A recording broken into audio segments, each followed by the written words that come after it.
how to get Canva Pro Premium free for lifetime.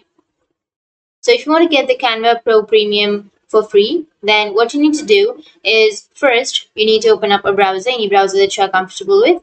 Once you're here on the browser, you need to go for the search and search for Canva Pro SMM Hunters and hit the enter. And here you will have SMM Hunters under the Canva Pro. So click on that.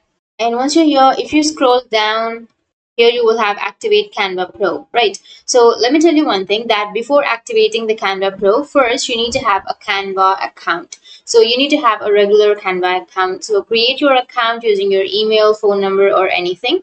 And once you've created your Canva account, you need to activate your Canva Pro. So simply click on activate Canva Pro, and it will take 60 seconds. So just wait for 60 seconds till it will start the activation.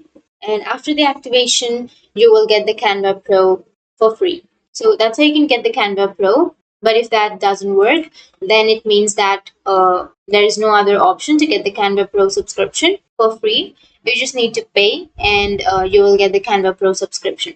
So that's it. And if you have any questions, feel free to comment below. Thanks for watching.